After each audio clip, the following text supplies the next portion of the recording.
Now Andreas from TNG is going to be our next presenter. Hello everybody, my name is Andreas Holzner from TNG Technology Consulting, and I'm going to talk about the journey of the last year where we participated in migrating RViz from ROS1 to ROS2. So just to make sure that we are all talking about the same thing, there's a picture of RViz. I think you all are quite familiar with it. The middle part is the 3D area where 3D scenery is shown and where ROS2 data is being visualized. Then you have some UI widgets left and right, and one big part of the RViz functionality are the so-called displays, which are pieces of code that subscribe to ROS2 data and then visualize it. So for example, for point cloud, you have a point cloud display which does the job of displaying point clouds in a proper fashion, and this can be configured inside of RViz. And one of the main goals was to just take RViz as it was and migrate it to ROS2 so that it can be used natively. Before we get more into the technical part, I want shortly talk about the people involved. On the one hand side, there were 4 people from TNG, my colleagues and myself. We are IT software consultant company, and we had no prior knowledge or experience with ROS, and we were hired from Bosch to help with the migration of RViz. Bosch from its side is using ROS2 for several development approaches, and they found it lacking in some points and said, okay, let's help out there, it's open source, let's contribute with migrating ROS2.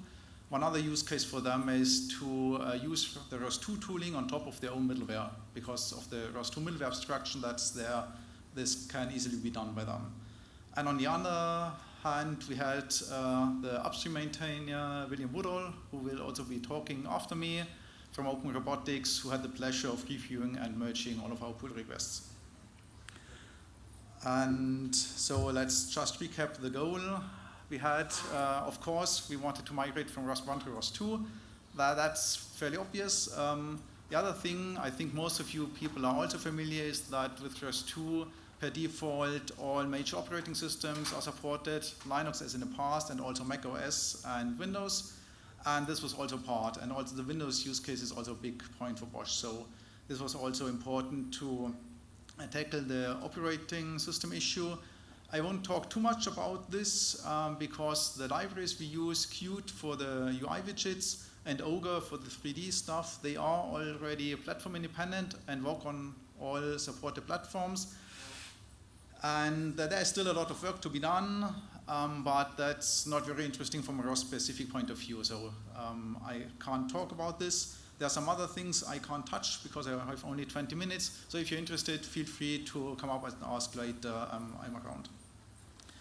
So where did we start? We entered into the RViz endeavor last year summer, and when we looked at it, what was already done, William was already into the progress of starting the migration. The initial design discussions were mostly done. There was a minimal skeleton application present or prepared by William where we did start on. The old code base was roughly 40K lines of C++ code. It has roughly 5 to 8 years old. And there were a few tests, but not very much from a software development point of view. And also we had the issue of getting to know the code base first. I mean, of course one can start RViz and then take a look at what RViz is doing, but we had no deeper knowledge on what we expected for if we look at some piece of code, what it's supposed to do. So we need to get this to know RViz code, and then we started with the migration. The steps we needed to do was first extend the initial skeleton to the full-blown application. RViz is now again, also for ROS2. Obtain and maintain the platform support, and then we needed to migrate the core functionality. We did this display by display once we had the basic stuff working. So we took every display, we made it compile in the ROS2 environment, and then we integrated it into the ROS2 version of RViz. There were also for every new code and migrated code, we wrote unit and integration tests to have them covered. And we were thinking about, and we did actually introduce some kind of end-to-end tests. And why did it do this? When we looked at RViz 1, there were some tests present that consisted of some Python scripts, typically, that brought up some environment, maybe some publishers, and then you were supposed to manually start RViz, look at the screen, and consider whether it's working all right or not. And if you're familiar with the system, you can do that, but that's not automated. And ideally, you won't have to run these tests also automated, just to can be sure that your code, the code you wrote, is actually working fine. And on the other hand, if you're new to RViz and all the details, then it's really hard to judge whether the display or the application is working completely correctly. The basic things you can obviously see if it's crashing or not, if you see something like a point cloud on the screen, whether this have all the right attributes, and this stuff that's hard to judge if you don't know what you're looking for. So we also try to improve the situation there. And this is the second thing I want to talk about. Then the first thing is what did actually change from the point of RViz when we switched to ROS 2 from ROS 1. And if we just look at what RViz is doing, then it's not that big of a deal actually, because if you think about RViz, RViz is just an application that displays ROS 2 data, so all RViz needs to do is to subscribe to some topic, and then for every message RViz is receiving, just display the data on the screen. And all the displaying stuff, that's then RViz internal, so that's almost no ROS 2 interaction. What's remaining is you need to somehow know of the coordinate frames. So the whole interaction of RViz with ROS is the node interface and a little bit TF. And it's turned out that from a semantic point of view, the differences are not that big. There are some minor syntactical changes, which are easy enough to deal with, and also with the support of William, that was easy to do for us.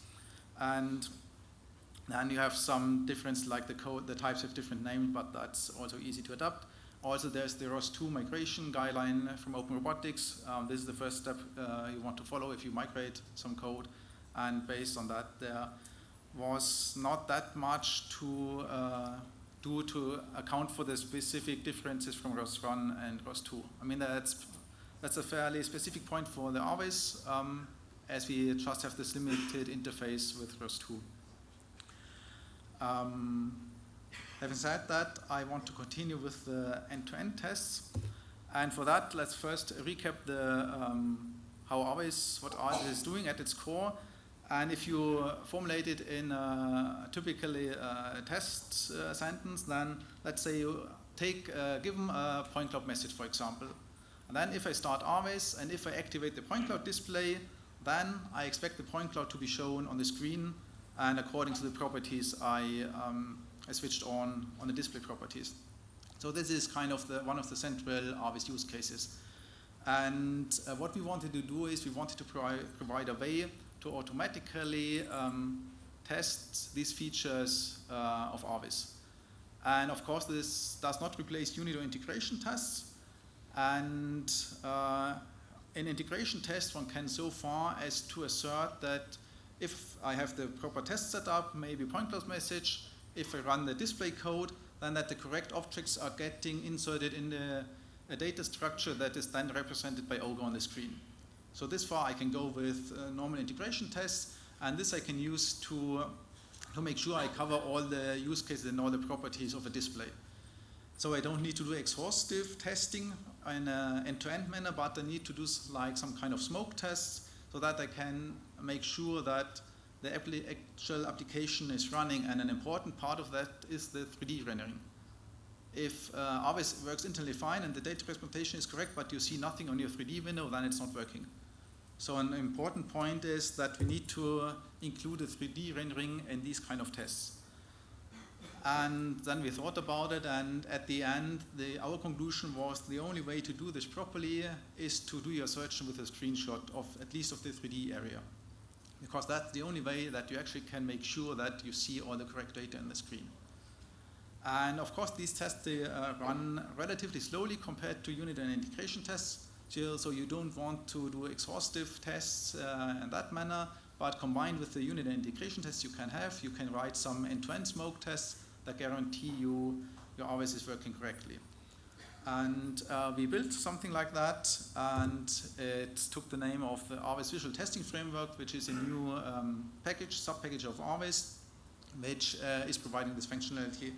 And don't be afraid, this is going to be the only slide of code I'm showing. I just want to walk you through the test, because that's the actual example test. So what we do, we have some special test fixture which does all the heavy lifting, but then we start up a publisher, in this example a point cloud publisher, which is also publishes a very simple point cloud consisting of one single point. Then we set up the RViz window, so we define the camera perspective and make sure that the scene is pointing at the point we are publishing. We create a point cloud display, and we introduce the concept of page objects. So these of you that are familiar with web testing, they know the concept. You just define an abstraction for your web page, or in our case for the RViz application, so that we have an easy way to interact with RViz programmatically, and the tests are easy to write and read. So we say we set the topic of the point cloud display, we set the style, size, and so on. And then the last line is the assert, which basically says take a screenshot and compare it. And this is the example screenshot for this test I've shown you. It's just one single big point. And then we do a pixel by pixel comparison. And one wants these tests to be stable, work on all platforms, and so on, different window managers, and there are all kinds of difficulties when you run this on different systems. And for that, we want to have a high signal-to-noise ratio. And this we're getting by just focusing on a single aspect of the 3D scenery and scaling it up very high. So if we have, for example, and it may even be due to different graphic cards, some small differences like the sphere is being rendered at the corner, then the number of different pixels is very small compared to the whole number of pixels if the main features are big enough. And that's the way to get these tests stable. And before I talk anymore, let's see it in action. So this is actually a screencast of running the tests on a Windows. Behind in the terminal, I just started a call-con build or call-con test, and then in the visual test, RViz is started up. The display is currently being configured. Then we see the updated scenery. Whenever there's a slight pause, this is just to give some time for the screenshot to happen. We don't want to run into unstable tests due to timing issues. And then we play around with the display a little bit more, and we take new screenshot of the changed scenery. And after this is done, then RViz is shut down, and for the next test, RViz is started up again. The corresponding display is added by the test. It's configured. And then you can see here now, for now it's a small line. Then we change the camera and the properties of the display to make the feature really big in the 3D scenery. And finally, when we have the picture set up, the properties, we take a screenshot, and that's it. And so what are the assertions we're using? This is a screenshot of the checked-in images in a repository, which are basically our test assertions. So just all images have in common that the actual feature is rather big compared to the whole image size, and that's again just to make sure the tests are stable. And it turned out that these tests, they were a really big help for ourselves. We got them merged and mastered, I think it was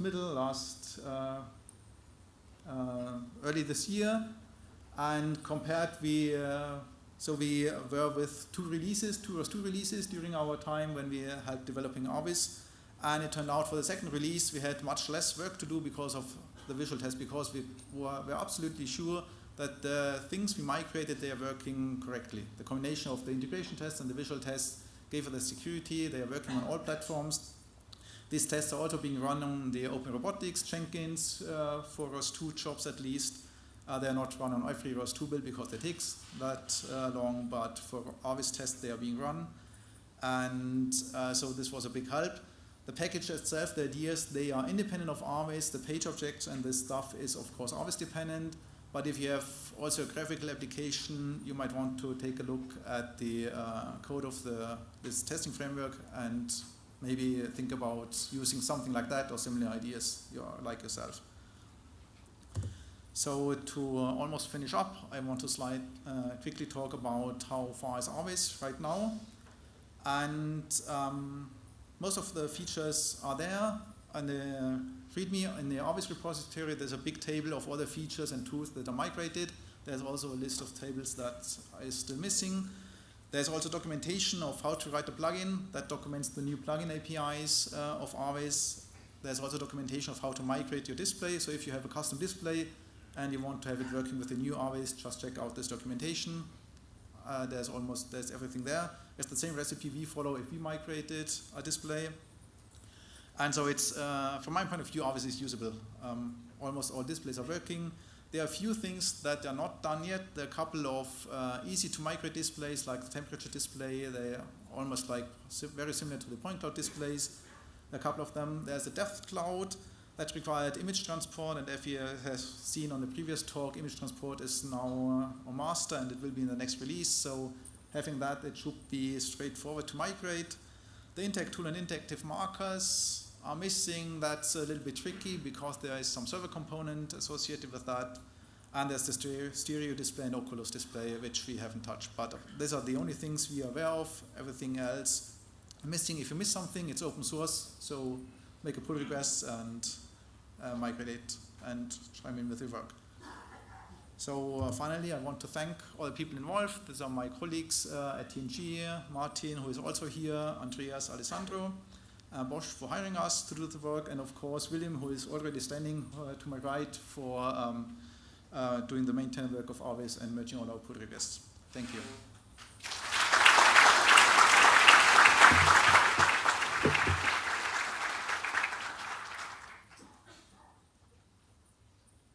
Are there any questions?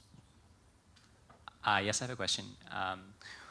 When you're doing the test case selection or generation, do you use any tools to generate which types of tests, either manually or through like metamorphic testing, or some technique that randomly generates, like to explore larger spaces in the parameter space?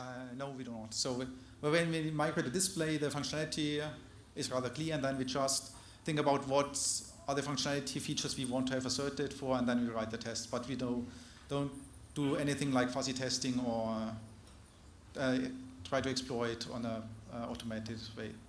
Thanks.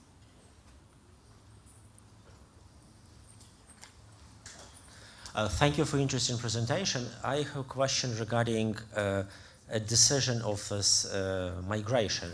Have you considered moving to the web-based tools, or it was in the scope of this task was only migrating this existing code base to the new platforms? And the second question, what is the ratio of the code which you added compared to the legacy code which was there?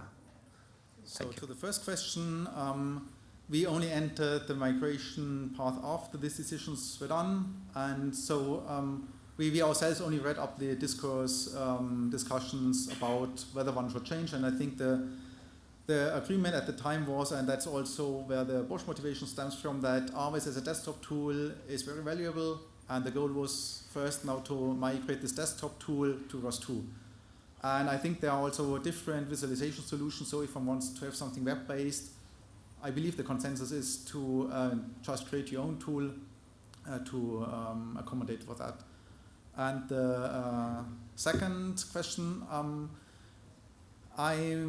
we only shortly looked into the GitHub statistics for this, so I'm not quite sure. I think we contributed around, it was to 16 to 20K lines of code which we changed or created. But if you want to know any details, I invite you to just check out GitHub. It's everything on. You can see everything on the ROS2 RViz repository, which is also on a link on the slide.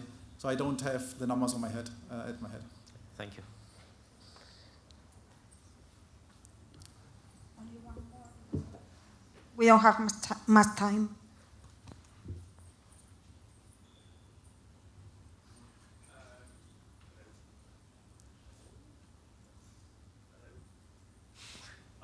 just yell. And in your experience, what do you find is a significant limitation of image-based testing? It's difficult to get it stable because you really need to make sure that your signal to noise ratio is quite high. It's also the runtime of these tests is very high because you need to wait for some time to be sure that the image on the screen is actually the one you expect. So if you just configure something on the application, then you immediately take a screenshot. You might just happen to be one frame too early or something like that, and to be sure that you don't get flaky tests for no reason, you need to wait. Apart from that, because of that, you don't want to test every single small feature this way, because the integration tests and unit tests are just a much quicker and easier way to get fast feedback. But that's the main point in my point of view why you don't want to do everything that way. If you have a test failure, to see why the test is failing, you need to look at both images manually. So we did not create tooling that shows us automatically the compared image, the image comparison in Jenkins. So it's easy to spot if you have a different image, and most of the time the difference was really big. So we didn't felt it was necessary to create tooling for that, but we don't have that. Well, Thank you. very much.